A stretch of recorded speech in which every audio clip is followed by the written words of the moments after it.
What up, what up, what up? It's your boy Roy, accompanied by the one, the only, the Dominican bad man, Serge, aka the floor price guy. And we're coming back to you with another UFC Fight Night Pereira versus Hernandez breakdown, analysis, picks, predictions. Floor price guy, how you doing, man, before we get into this card? I'm good, brother. Always a pleasure doing this. I have to remind you, we both went 73% on our overall average of last weekend's card. What are your thoughts?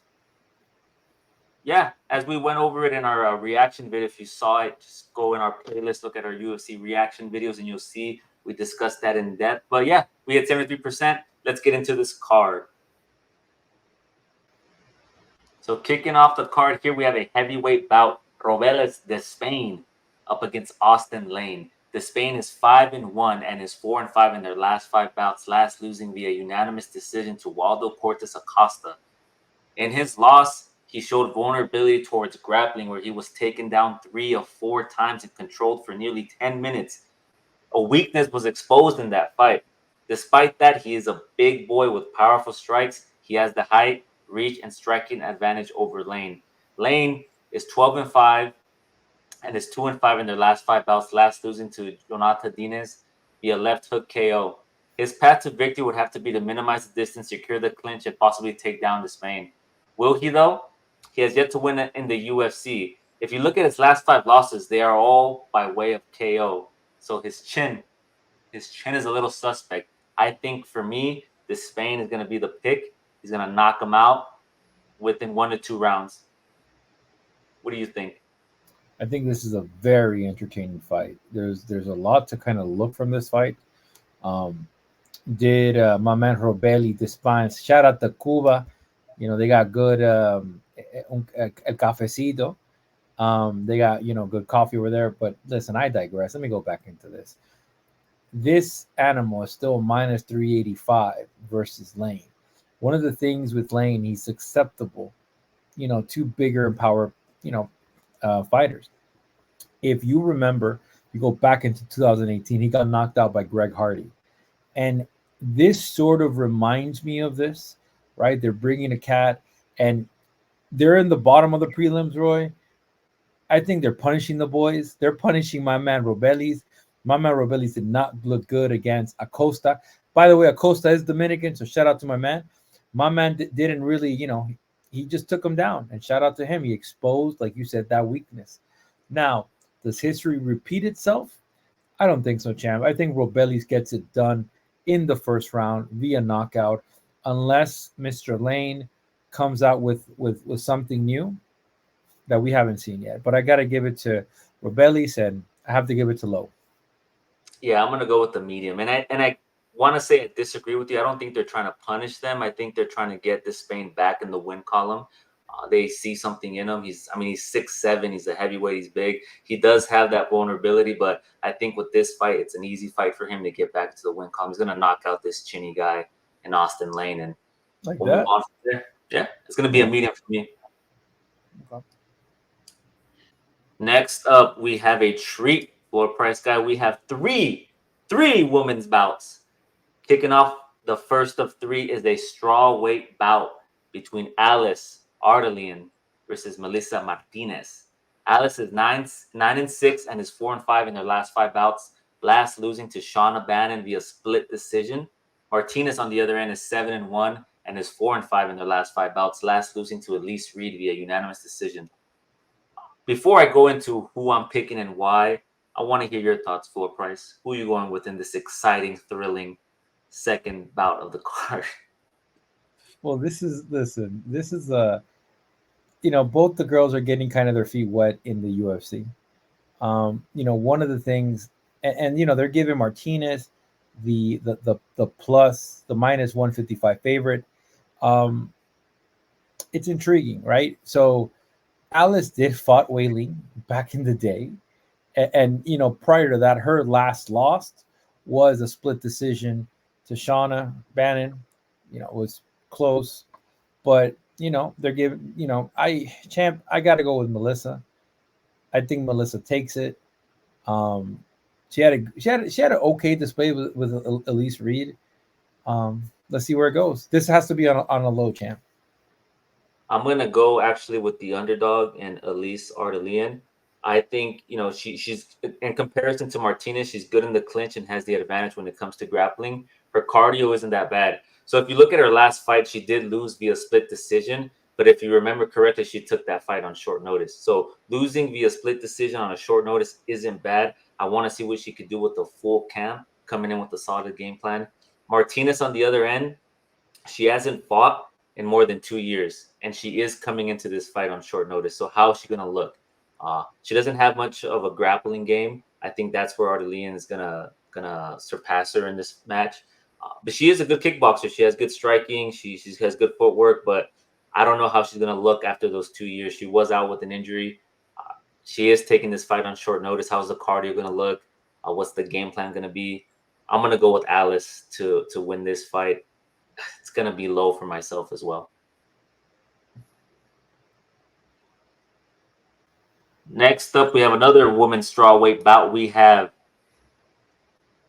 Jessica Penne up against Elise Reed. Penne is 14-7 and is 2-5 in their last 5 bouts. Last losing to Tabitha Ritchie via armbar submission.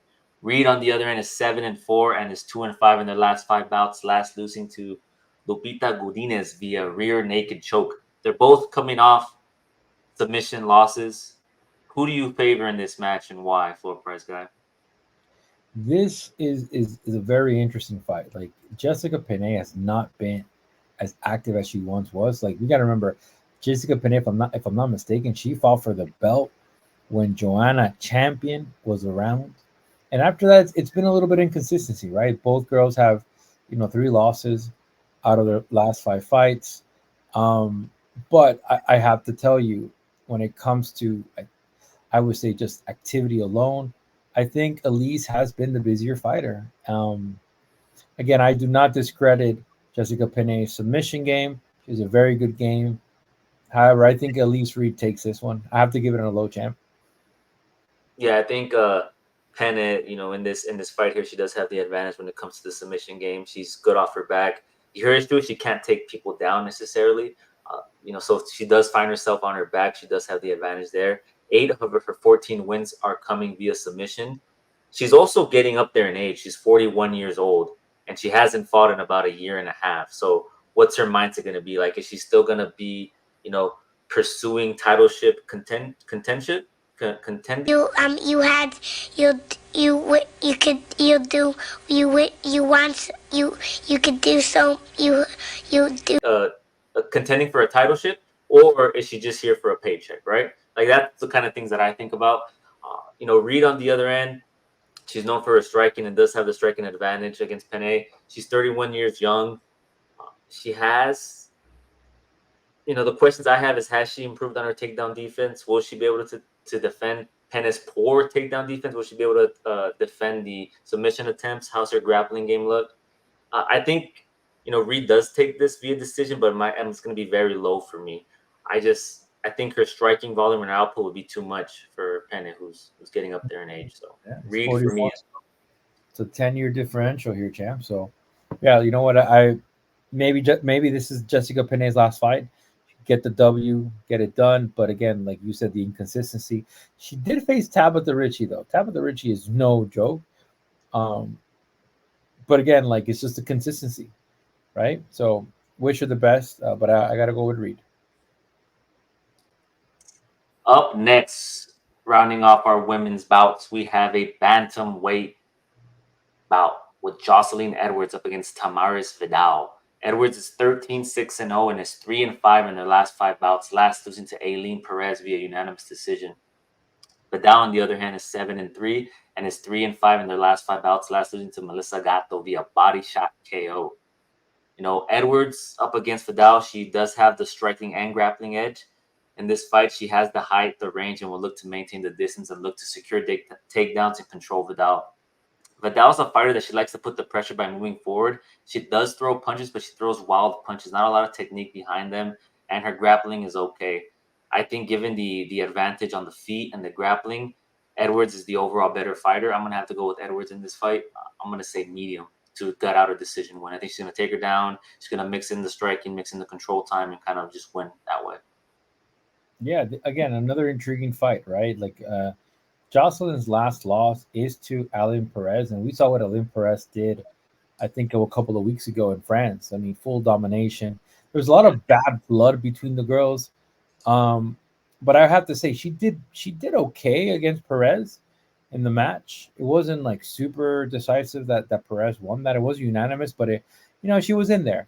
Tamira, coming off a KO with Gatto and a split decision against Montserrat. I mean, I got to go with Edward Champ. I think, she has the distance. She'll kind of keep her at range. I expect to see her full kind of arsenal of striking, her kickboxing, her tie in full display here on Saturday night. Next up, we have a bantamweight bout. We have Brad Katona up against Gene Matsumoto. Katona is 14-3 and is 4-5 in their last 5 bouts, last beating Jesse Butler via unanimous decision. Matsumoto, on the other hand, is 15-0 and is 5-5 in their last 5 bouts, last beating Dan Argueta via submission guillotine choke. Katona is a Muay Thai striker with a background in wrestling. He likes to push the pace, and he does well with adapting to how the fight is going, meaning that he can mix it up on the feet and secure takedowns. But he's going up against a tough opponent in Matsumoto. He has the striking advantage and the power. He mixes up the punches and kicks, utilizes aggressive forward pressure. He also has decent grappling, where he's won 6 of his fights via submission. I think Matsumoto is the pick for this fight. He will push the pace. He will close the distance. He's going to get in the pocket. He's going to secure takedowns. He's going to maintain that undefeated streak. I'm going to go with Matsumoto for the pick to win this fight. Yeah, and it's a good pick, right? I'm going to go with Matsumoto as well. I think, for this fight, when it comes to striking, yeah, Matsumoto takes it. Also a killer on the ground. Brad does have the strength. I don't know if he has the conditioning advantage. We're going to find out. I personally believe, Champ, that Brad should have been fighting at flyweight. Mm-hmm. He is a bantamweight fighter. I think he's better suited for the flyweight division. However, I do wish him the best of luck. But Matsumoto remains undefeated, and this is a medium for me. Yeah, I'm going to go with medium as well. Next up, we have a men's flyweight bout. Matheus Nicolau versus Asu Almabayev. Nicolau is 9-14-1 and is 3-5 in their last 5 bouts, last losing to Alex Perez via KO, TKO, right hook. Almabayev is 22-2 and is 5-5 in their last 5 bouts, last beating Jose Johnson via unanimous decision. Nicolau is currently ranked number 7 in the flyweight division. He has solid grappling and a submission game, locking in 5 wins via submission. He has good takedown defense. He does have a suspect chin, however, because all of his losses come by way of knockout. Almabayev, on the other hand, has a good ground game, can fight off his back and bring the fight back to his feet if needed. He can scramble on the ground. He loves looking for that rear naked choke and submitting his opponents via that way. He also has a bit of power behind his hands and has a striking advantage when it comes to Nicolau. For me, it's simple. It's going to be Almabayev. He's the pick. He's versatile. He's the better overall fighter. He's going to be able to scramble off the ground, secure takedowns, get up, bring the fight to its feet, outstrike him. The pick for me is Almabayev. We have to agree again, champ. Almabayev takes this. Almabayev, his only 2 losses was in the very beginning of his career when he was getting his stuff together. Now he's been nothing but amazing. I like those odds. -185. I think it's a very medium odds. Now, Matheus Nicolau is no joke. However, his last 2 losses have been to killers. Alex Perez, former number 1 contender, fought Davison Figueiredo for the belt, and then Brandon Royval, which is, again, I mean, there's no shame in that. And this becomes an issue where is Asu that guy? Can he prove he's that guy? I think he's that guy. I think it's going to be a great display. I don't know how aggressive Matheus is going to be. That's always been kind of something to be kind of aware of, but I got to give it to Asu. let's see what my man ends up doing. Controls the ground, controls the wrestling, and goes from there. Yeah, and I'm gonna give this a medium in my Medium. confidence. Cool. We'll move on. Next Yes. up, we have kicking off our main card. Darren Elkins up against Daniel Pineda. Elkins is 28-11 and is 3-5 in their last 5 bouts, last beating TJ Brown via rear naked choke. Pineda is 28-16 and is 1-5 in their last 5 bouts, last losing to Nathaniel Wood via unanimous decision. We got two veterans here. Elkins at 40 years old, Pineda at 39 years old. You know, Elkins is a high volume striker looking to get in your face and push the pace and is proficient in wrestling and grappling. He has 7 KO, TKO wins and 8 submission wins. Pineda, you know, he's off to a rocky, tail end of his career right now. He's 1-5 in his last 5 bouts. He has a total of 19 submissions wins and 9 KO, TKO wins in his career. He's also good on the ground. He often looks to push forward and look for takedowns. When it comes to comparing these two, I would say Elkins is the better striker of the two. He's a better wrestler, whereas Pineda has the better jiu-jitsu. The fight really is a pick-em. But I think Elkins, if he's able to survive the first round and kind of, drag it out, I'm not sure Pineda's cardio is going to be able to keep up with Elkins. I think Elkins takes it. I think he's going to take him down. He's going to control him. He's going to push the pace. And his cardio is going to be the deciding factor in this fight. So I'm going to go with the underdog. I'm going to go with Elkins to win this fight. I mean, listen, I'm shocked. I thought you were going to go Panetta, but I got to go with Elkins. I think Elkins is the dog. I think he's going to go out there and, man, like Darren Elkins just likes to go in there and just out cardio his opponent. He knows that Panetta's one of his weaknesses is his fatiguing factor. So I think, he's been training even at 40. Even at 40, Panetta's also 39. It becomes who's more of a dog, right? I think Panetta does have the power advantage. However, what's the point of power when somebody out cardios you and has you huffing and puffing? So I got to give it to Darren Elkins. I'll give it to him at a low. Like I said, it could be anyone's fight. Yeah. I just don't like Panetta's body behavior. He was very fatigued in his last fight, and I just didn't like that. Okay, I'm gonna go with the medium for this one. I like Darren Elkins to win this fight. Yeah. Next up, we have another bantamweight bout. Brady Hiestand up against Jake Hadley. Hiestand is 8-2 and is 5-5 in their last 5 bouts, last beating Garrett Armfield via a rear naked choke. Hadley, on the other end, is 11-3-0 and is 3-5 in their last 5 bouts, last beating Calon Loron via unanimous decision. Hiestand he's durable, he's young, likes to utilize his wrestling, often looks to shoot for takedowns and control his opponents on the ground. I do, however, like to see him improve on his striking and incorporating combinations prior to shooting for the takedown. He kind of just goes out there, shoots for the takedown, and looks to kind of control his opponent on the ground for the duration of the fight. But similar to the Dawson, I want to see him incorporate those leg kicks, incorporate those combinations, then shoot for the double leg or the single leg and take his opponent down. Hadley, on the other end, is a good striker, has good grappling. He has 5 submission wins. Against Hiestand, he is the better striker. He's a bit faster and throws more.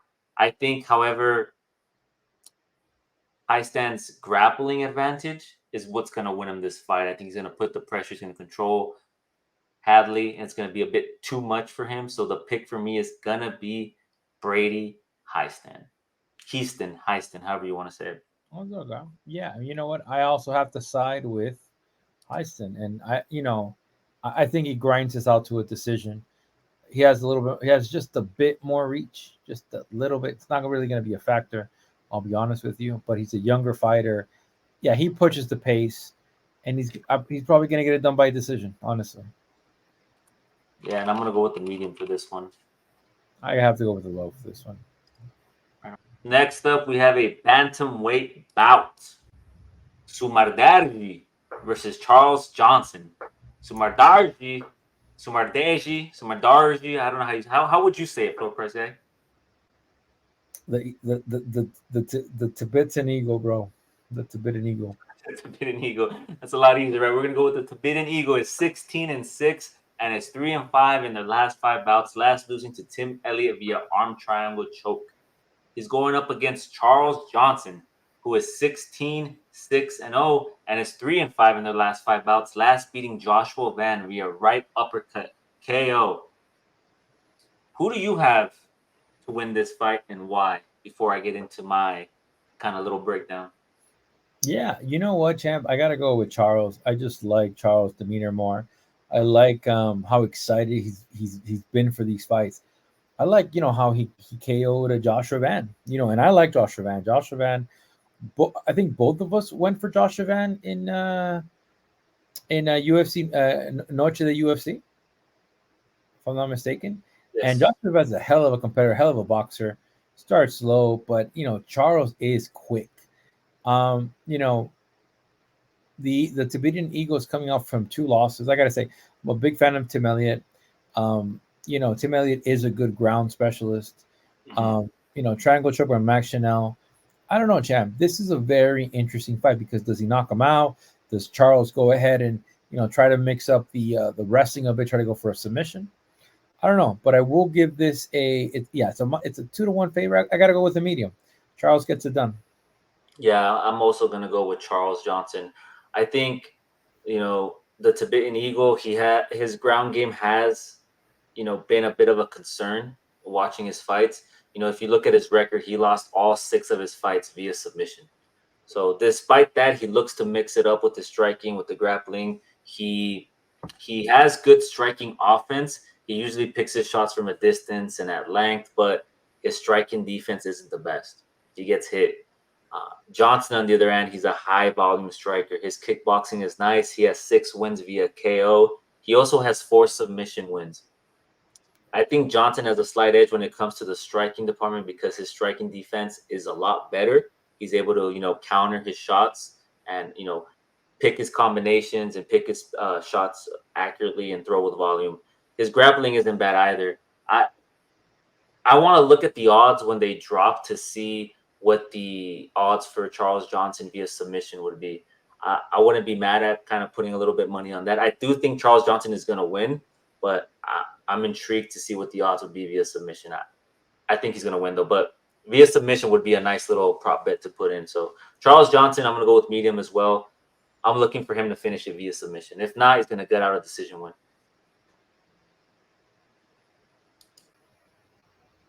All right, we've made it to our co-main event. We have a bantamweight bout. The veteran and Rob Font, who's 20-8, 1-5 in his last 5 bouts, last losing to the God of War, Figueredo. He's coming up against a young bantamweight in Kyler Phillips, 29 years young. He's 12-2 and is 4-5 in his last 5 bouts, last beating Pedro Munoz via unanimous decision. You were very fond of Font the other day when we were recording our reaction vid for the Royval v. Tyra UFC Fight Night, and if I remember correctly, you said you're 100% sure Font is gonna win. Has your opinion changed on that, or is the energy the same? Are you gonna? So, am I gonna see green next to Font? Are you confident that Font's gonna win? If so, let me know why. Yeah, I'm gonna go Font. I'm gonna go with a low. Okay. And the reality is, listen, champ, listen. It seems to be a little bit hostility against my guy Font. Let me just remind you something. Remind me. Out of the 5 losses, Jose Aldo, easy atop. At that time, Jose Aldo was a top like 8 or 5 or, I think he was about to fight Merab. Marlon Vera, top 5 fighter. So after those 2 losses, what do? They gave him an up-and-coming contender. Similar to Kyler, they give him Adrian Yanez. Adrian Yanez is no joke. He slapped him, right hook to the ground, put him to sleep. But then they give him Corey Sandhagen, another top 5 fight. So this man has only been fighting top 5 fighters. I have to say, the Davison-Figueroa fight, again, shout out to Davison, former flyweight champion. I got to go with Rob. And listen, Kyler Phillips trains with Sean O'Malley at the MMA lab. Tons of potential here. But, Jim, I get it, 37. I gotta go with my guy Font. Okay, you're gonna go with Font.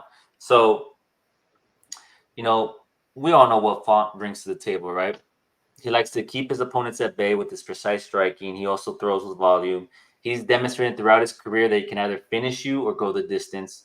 Lately, however, kind of to your point, he hasn't looked too good in defending the counter and the takedowns. I think he's at that age where he's on the decline, right? He's kind of transitioning into that position where he's fighting these up and coming bantamweight contenders. You know, Philip is versatile in which he mixes up his striking and grappling. He's fast. He has good movement. He can push forward, move laterally, and hit you from angles. He throws nice combinations. I saw, I rewatched the fight against Munoz. He was throwing the jab, left, right, straight hook, left, straight, right hook, kick to the body, flying knee combos with ease. Like he was doing it really fast with ease, and he was mixing it up. If he finds himself in trouble on the feet, he's able to, you know, look for the takedown. And I believe, given Font's poor takedown defense, that could be a possibility in this fight. Like you mentioned, he also trains at MMA Labs. They have a lot of nice bantamweight fighters there, and some strong and some great grappling partners as well. I think he's going to be the pick. Kyler Phillips is up and coming. His striking is nice, and just I'm not too hot on Font right now, especially his recent performances. If this was a couple years ago, we'd probably have a different conversation, right? But Phillips is the pick for me. I'm going to go with the medium for this. We've made it to our main event. We got a middleweight bout between ranked number 13, Michel Pereira, up against number 14, Anthony Fluffy Hernandez. Pereira is 31-11 and is 5-5 in their last 5 bouts, last beating Ihor Porteria via standing guillotine choke. If you remember in that fight, he dropped Porteria with a 1-2 left-right combination and then did a backflip, which resulted in a knee to Porteria's head. He was able to bring the fight up and then get him in that standing guillotine choke, and then that's all she wrote. He fights like he reminds me of somebody, button mashing the controller in a video game, right? He's crazy, he's sporadic, he's flamboyant, he's entertaining. He has the power. He's really explosive. He's high energy. He's going up against Hernandez, who is 12-2 and is also 5-5 on the last 5 bouts, last beating Roman Kopylov via rear naked choke. He's an aggressive fighter with solid cardio who looks to push the pace and make it his fight to win. He's a wrestler with great submission skills, having 8 wins via submission on his record. I think what's going to be the differentiating factor in this fight is Pereira's striking ability, and he's not bad on the ground. Also, he's a Brazilian black belt jiu-jitsu, and I think he's going to be able to mix it up in this fight, and he's going to really take Hernandez's wrestling away from him, because if you look at his defense, his takedown defense, I believe Pereira's in the 90% in his takedown defense. So the question is, Hernandez going to be able to secure the takedowns? Is he going to be able to outstrike Pereira if he can't secure any takedowns? What's going to be his path to victory? Now, if he's successful in taking him down, how's that going to look on the ground, right? I don't know. There are going to be a lot of scrambles. Is Pereira going to be able to demonstrate some of his jiu-jitsu prowess? Who knows? We'll see. But I think Hernandez is the better overall fighter. He's also young. He's 31 years old. He's just been fighting for a long time. Look at his record. His record represents that, right? I'm going to go with Hernandez. I mean, not Hernandez. I'm going to go with Pereira to win this fight. He's the pick for me. Give me the underdog. I think his striking, the volume, and the pace is going to be too much for Hernandez. Because if you remember the fight against Kopylov, if you watch the fight, even though he won and he was engaging with Kopylov, he was getting pieced up. He was getting hit. I think Kopylov threw more significant strikes in that fight prior to him getting choked out. So I kind of look at that and I equate it to how this fight's going to go. But Hernandez is the pick. I mean, I keep saying Hernandez. Pereira is the pick. It's going to be a medium for myself. Who do you got, brother, and why? I mean, look, shout out to Hernandez. He's put a good, impressive record. But, the indicator here, and again, fighters evolve, it has to be that Holland fight. When Kevin Holland was on the streak, he was one of the things that he was extremely flashy and explosive, and he would go quick for the kill. We saw what Kevin did to Hernandez, got him out of in the first round, overwhelmed him. I think going into this fight, you know, I think the odd makers have said, and people that are betting on Fluffy, they've said, okay, you know what? He's gonna outstand Pereira. I think that's what we're counting on. We're counting on Pereira. They're saying, hey, it's a 5-round fight. Pereira's bound to get tired. But Mhm. champ, here's the thing about it. Pereira has understood that there was this fight that it looked like, literally, like you said, there was a kid playing in control. He was doing all sorts of level, and he lost, right? Because he got tired. I think Mhm. at this level, he understands his conditioning needs to be at par. That like, in order to fully benefit his fighting stance, he needs Yeah. to do a lot of running, a lot of conditioning, a lot of training, high explosive. I think he's done that, champ. I don't, I think, yeah. I mean, look, what are we betting on? If this goes the distance, that Hernandez wins? No, I think Pereira is going to show us that he's evolved as a fighter, Mhm. and he'll be able to be that quick, that explosive. I just like the power this kid has in his hands. I'm going to go with medium. Pereira gets it done, but no, Fluffy is no joke. I just believe, again, like I said, if he stuns him, makes him, stuns him in the first round, second round, gets him out of there, and then if he Mhm. needs to drive the decision, he'll drive it. Pereira's been good lately, so let's Yeah. see. And one of the things you mentioned, Hernandez's last loss was in 2020 to Kevin Holland, which was a knee to the body, which resulted in him going down and then Holland finishing via ground and pound. So the body possibly could be a weakness. Pereira could be looking to, mix in some body shots, some leg kicks to the body and kind of, break them down that way. Where you look at Pereira, his last loss was in 2019 to Tristan Connolly via unanimous decision. He trains at Extreme Couture, and the boys over there, they're going to come up with a game plan to counter Hernandez's grappling advantage. There's some good grapplers over there, so I think Pereira understands what he's up against, and as you mentioned, we're going to see him evolve. I think given his striking edge, it will be the deciding factor in this fight. If he's able to land significant combos to the body and defend the takedowns, he's going to pull out this win. Now, as you mentioned, is it going to go the distance? Is he going to KO him? I think he's live for a KO. I'm going to say within 3 rounds. The pace and the striking advantage is going to be too much for him. For Hernandez, I'm going to, I like Pereira to win via KO. I'm going to say he can get it done in 2 to 3 rounds. So my pick is Pereira. It's going to be medium. Yours is medium as well, right? Yes, sir. Do you think he knocks him out in 2 to 3 rounds, or do you think it goes the distance? I think Fluffy with as much as you learn, because fool me once, shame on you. Fool me twice, shame on me. I Mm-hmm. think this first round, he's going to try and be a little bit tentative. He's going to try to, focus more on blocking. He's going to try to see what Pereira can land. Pereira could potentially end it in the first round.